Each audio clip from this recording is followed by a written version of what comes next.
जी students, matrix की definition समझते हैं। A rectangular array or a formation of a collection of real numbers, say 0, 1, 2, 3, 4 and 7, such as, इस तरीके से हम फॉर्मेशन करेंगे रियल नंबर्स की, and then enclosed by brackets, और फिर इसको स्क्वायर ब्रैकेट्स में एनक्लोज कर देंगे, is said to form a matrix. Example, यही जो मैंने रियल नंबर्स यहाँ पे लिखे थे, इसी को मैंने मैट्रिक्स की फॉर्म में लिखा है। इन नंबर्स को रेक्टेंगुलर अरेंजमेंट करके लिखा गया है 1 3 4 7 2 0, और फिर इनको स्क्वायर ब्रैकेट्स में एनक्लोज कर दिया गया। और मैट्रिक्स का नाम जो है वो हमेशा कैपिटल अल्फ़ाबेट से लिखा जाएगा, तो इसको मैंने कैपिटल ए से डिनोट किया है।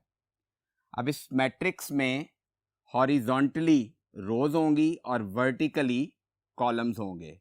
तो इस स्पेसिफिक एग्जांपल में 1 3 4 दिस इज रो 1, 7 2 0 ये रो 2 होगी। हॉरिजॉन्टल रोज आ गई और वर्टिकली कॉलम्स होंगे, तो ये C1 3 2 C2 होगा और 4 0 C3 होगा। तो ये स्टूडेंट्स तरीका है किसी भी मैट्रिक्स में रोज और कॉलम्स चेक करने का। अब हम ऑर्डर ऑफ अ मैट्रिक्स और इक्वल मैट्रिसेस की डेफिनेशन पढ़ेंगे। जी students, order of a matrix.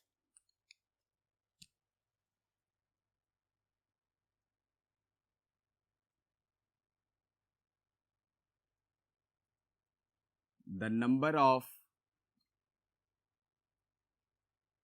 rows and number of columns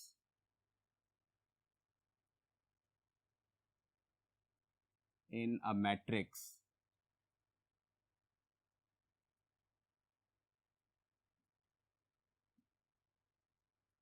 specifies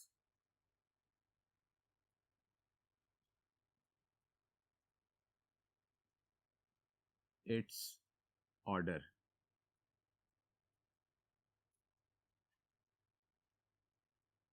If matrix M has M rows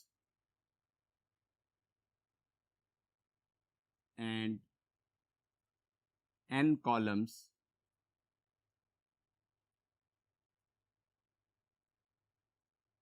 then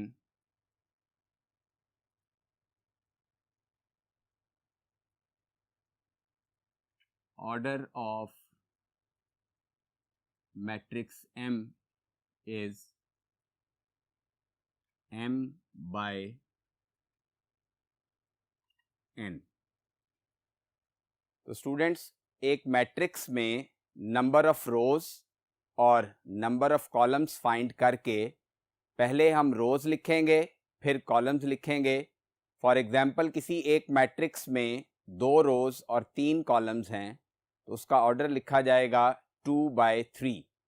अब इसी एग्जांपल को बोर्ड पे लिखते हैं।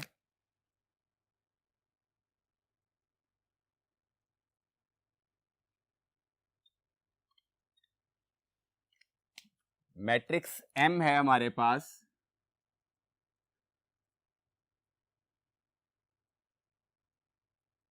वन 4 7 2 5 0। अब इस मैट्रिक्स में नंबर ऑफ रोज 2 हैं,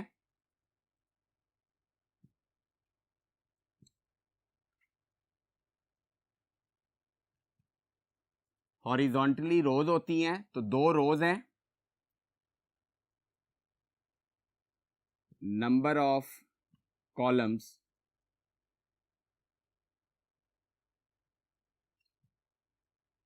3 हैं। First column, second column, third column. तो ऑर्डर ऑफ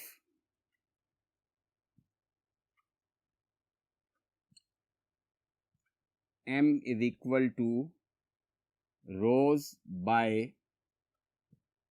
कॉलम्स। तो 2 रोज थी, 3 कॉलम्स थे, तो ऑर्डर ऑफ m 2/3 आ गया। तो ये मेथड है किसी भी मैट्रिक्स का ऑर्डर लिखने का। अब स्टूडेंट्स इक्वल मैट्रिसेस की डेफिनेशन समझते हैं।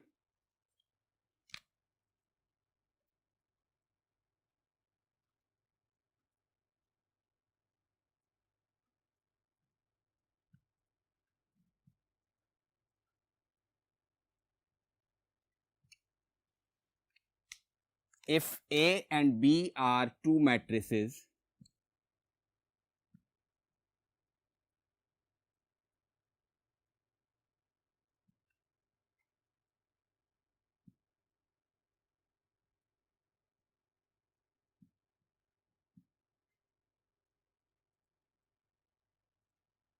then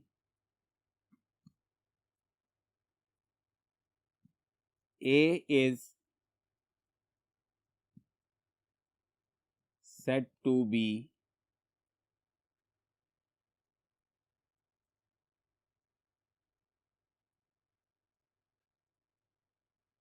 equal to B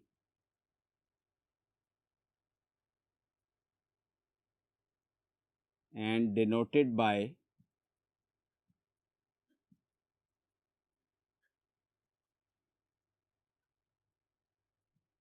A is equal to B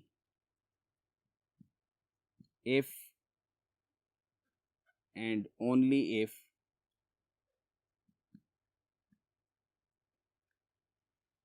first condition है इसमें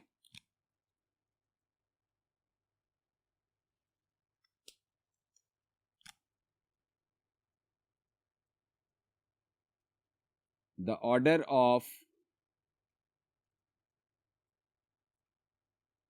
matrix A is equal to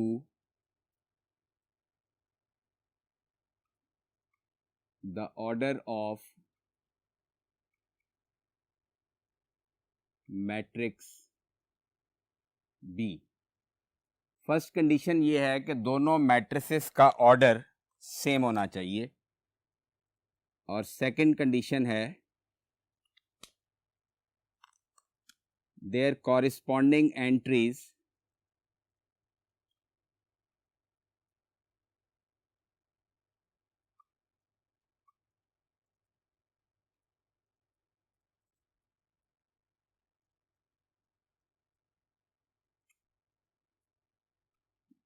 are also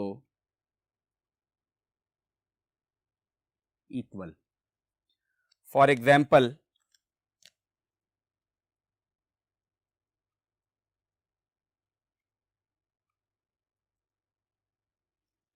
A matrix है हमारे पास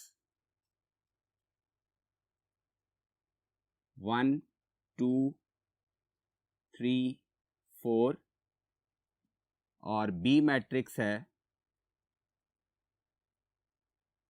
1 2 + 1 4। अब ये दोनों मैट्रिसेस इक्वल हैं, क्यों? कि इन दोनों मैट्रिसेस का ऑर्डर सेम है। ए मैट्रिक्स का ऑर्डर 2/2 होगा क्योंकि इसमें 2 रोज और 2 कॉलम्स हैं। सेम बी मैट्रिक्स का ऑर्डर 2 रोज एंड 2 कॉलम्स। तो फर्स्ट कंडीशन फुलफिल हो रही है, both matrices have same order. अब कॉरिस्पॉन्डिंग एंट्रीज देखें, जो फर्स्ट रो फर्स्ट कॉलम की एंट्री ए मैट्रिक्स में है वो 1 है, बी मैट्रिक्स में भी फर्स्ट रो फर्स्ट कॉलम की एंट्री 1 है। तो this is called corresponding entries. इसको हम A11 से भी डिनोट कर सकते हैं। A11 means first row first column की एंट्री। सेम इसी तरह हम जो सेकंड एंट्री है फर्स्ट रो में A12 कहेंगे इसको। A12 means first row second column की एंट्री, और बी मैट्रिक्स में फर्स्ट रो सेकंड कॉलम की एंट्री भी 2 है। 3 - 1 को सिंप्लीफाई करें तो रिजल्ट 2 आएगा। फिर A21 second row first column की एंट्री 3 है, बी मैट्रिक्स में भी A21 3 के इक्वल है, ए मैट्रिक्स में A22 4 है और बी मैट्रिक्स में भी A22 की वैल्यू 4 है। जब दो मैट्रिसेस में ऑर्डर सेम हो और उनकी कॉरिस्पॉन्डिंग एंट्रीज सेम हो तो वो इक्वल मैट्रिसेस कहलाते हैं, otherwise the matrices are not equal. जी स्टूडेंट्स, अब एक्सरसाइज 1.1 स्टार्ट करते हैं। क्वेश्चन नंबर 1 है, find the order of the following matrices. A matrix given है हमें 2 3 -5 6। अब जब हमने किसी भी मैट्रिक्स का ऑर्डर लिखना है तो सबसे पहले हम नंबर ऑफ रोज लिखेंगे।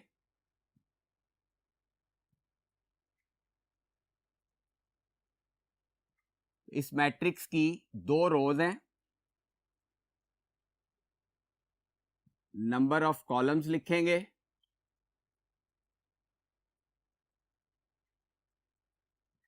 ए मैट्रिक्स के कॉलम भी 2 हैं, तो ऑर्डर ऑफ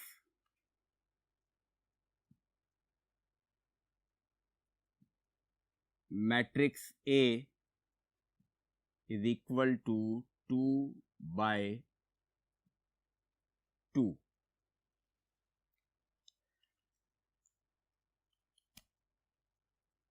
सी मैट्रिक्स में नंबर ऑफ रोज 1 है यहां पे, number of columns vertically columns हैं तो 2 कॉलम्स होंगे, तो order of matrix C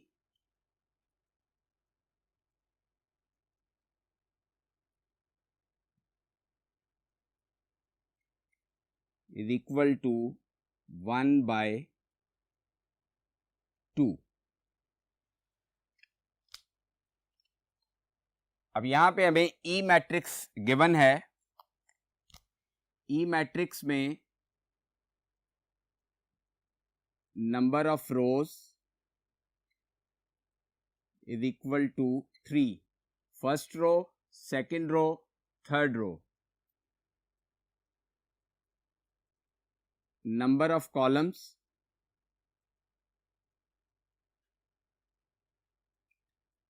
2, first column, second column, तो ऑर्डर ऑफ मैट्रिक्स ई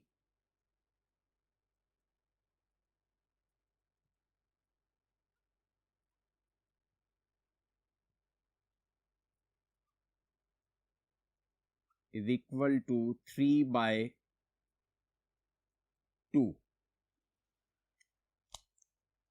अब जी मैट्रिक्स में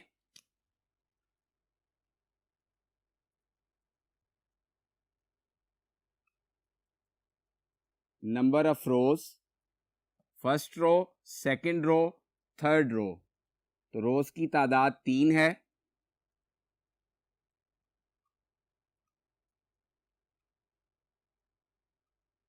number of columns first column, second column, third column, तो नंबर ऑफ कॉलम्स भी यहां पे 3 हैं, तो order of matrix G is equal to 3/3। तो स्टूडेंट्स, उम्मीद है आपको मैट्रिक्स का ऑर्डर लिखने का मेथड समझ आ गया होगा। इसके रिमेनिंग पार्ट्स आप एज होमवर्क खुद सॉल्व करेंगे। जी स्टूडेंट्स, अब क्वेश्चन नंबर 3 सॉल्व करते हैं। Find the values of A, B, C and D which satisfy the matrix equation. ये एक इक्वेशन गिवन है। अब बोथ साइड्स में 2 मैट्रिसेस हैं और दोनों मैट्रिसेस के दरमियान में इक्वालिटी का साइन है। जब दोनों मैट्रिसेस के दरमियान इक्वालिटी का साइन है तो इट मीन्स कि दोनों मैट्रिसेस इक्वल हैं। Since both matrices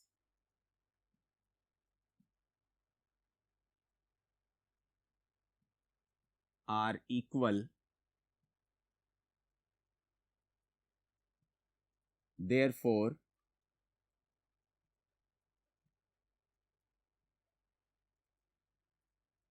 their corresponding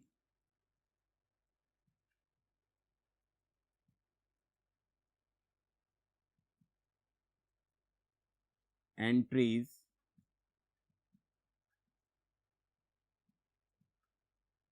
are also equal. अभी हमने स्टूडेंट्स इक्वल मैट्रिसेस की डेफिनेशन में पढ़ा कि दो मैट्रिसेस इक्वल तब होंगे, नंबर वन कंडीशन दोनों का ऑर्डर सेम हो। अब जो इक्वेशन हमें मैट्रिक्स की गिवन है इस पे गौर करें। लेफ्ट हैंड साइड पे जो मैट्रिक्स है इसका ऑर्डर 2 रोज 2 कॉलम्स, तो ऑर्डर 2 by 2 होगा। राइट हैंड साइड पे जो मैट्रिक्स है इसमें भी 2 रोज और 2 कॉलम्स हैं, तो इसका ऑर्डर भी 2 by 2 होगा। तो ऑर्डर ऑफ मैट्रिसेस सेम है। अब इक्वल मैट्रिसेस की सेकंड कंडीशन ये थी कि दोनों मैट्रिसेस की कॉरिस्पॉन्डिंग एंट्रीज भी इक्वल होंगी। क्योंकि क्वेश्चन में गिवन है कि मैट्रिक्स इक्वेशन है, तो लिहाजा हम इसी कंडीशन को अप्लाई करते हुए कॉरिस्पॉन्डिंग एंट्रीज को इक्वल रखेंगे और ए बी सी और डी की वैल्यूज फाइंड करेंगे। अब फर्स्ट रो फर्स्ट कॉलम की एंट्री लेफ्ट हैंड साइड पे a प्लस सी है, ये इक्वल होगी 0 के। This is equation 1। First row second column की एंट्री है a प्लस 2b, और यहां पे फर्स्ट रो सेकंड कॉलम की एंट्री है -7, तो इसको -7 के इक्वल रखेंगे। ये हमारे पास आ जाएगी इक्वेशन 2। फिर सेकंड रो फर्स्ट कॉलम की एंट्री लेफ्ट साइड पे c-1 है और राइट साइड पे ये एंट्री 3 है, तो c-1 is equal to 3। This is equation number 3। 4d-6 second row second column की एंट्री और राइट साइड पे ये एंट्री 2d है, तो 4d-6 को 2d के इक्वल रखेंगे। ये हमारे पास इक्वेशन 4 आ गई।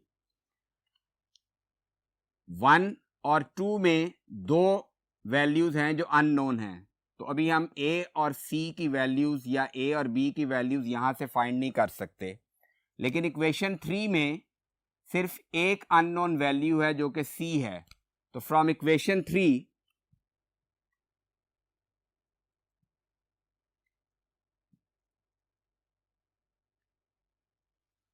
c is equal to -1 right side पे जाके +1 हो जाएगा, तो c की वैल्यू यहां से आ जाएगी हमारे पास 4।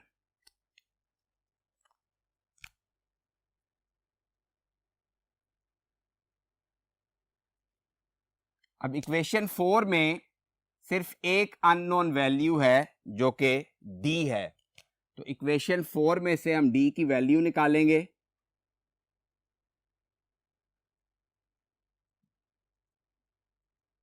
From equation 4 2d left side पे आके -2d हो जाएगा, 4d - 2d is equal to -6 right side पे जाएगा तो +6 हो जाएगा। अब 4d में से 2d माइनस करें तो रिजल्ट 2d आ जाएगा is equal to 6। 2 right side पे जाके डिवाइड होगा, d इज इक्वल टू 6/2। अब 6 को 2 पे डिवाइड करें तो d की वैल्यू हमारे पास आ जाएगी 3। ये कटिंग हो जाएगी, 2 1s are 2, 2 3s are 6, तो d की वैल्यू हमारे पास आ गई 3। अब स्टूडेंट्स a और b की वैल्यूज फाइंड करना बाकी हैं। अब c की वैल्यू 4 को इक्वेशन 1 में पुट कर दें तो हमारे पास a की वैल्यू निकल आएगी। तो put c is equal to 4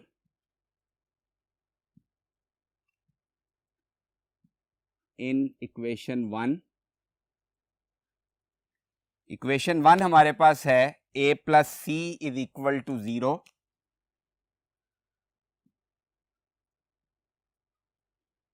c की जगह 4 पुट कर देंगे, a plus 4 is equal to 0, तो प्लस 4 राइट साइड पे जाके -4 हो जाएगा, तो 0 माइनस 4 का रिजल्ट -4 आ जाएगा। तो a की वैल्यू हमारे पास आ गई -4। अब हमने b की वैल्यू फाइंड करनी है, तो a की वैल्यू -4 इक्वेशन 2 में पुट कर देंगे तो हमारे पास b की वैल्यू भी आ जाएगी। तो put a is equal to -4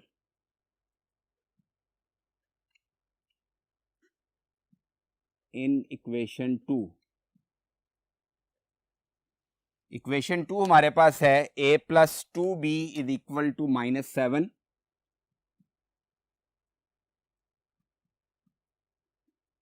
a की जगह -4 आ गया, plus 2b is equal to -7। -4 right side पे जाके +4 हो जाएगा, 2b is equal to 7 minus का +4, तो यहां से 2b की वैल्यू आ जाएगी -7 + 4 को सिंप्लीफाई करें तो -3 आ जाएगा रिजल्ट। अब 2 राइट साइड पे जाके डिवाइड होगा तो b की वैल्यू हमारे पास आ जाएगी -3/2। तो ये लास्ट वैल्यू थी जो हमें फाइंड करनी थी।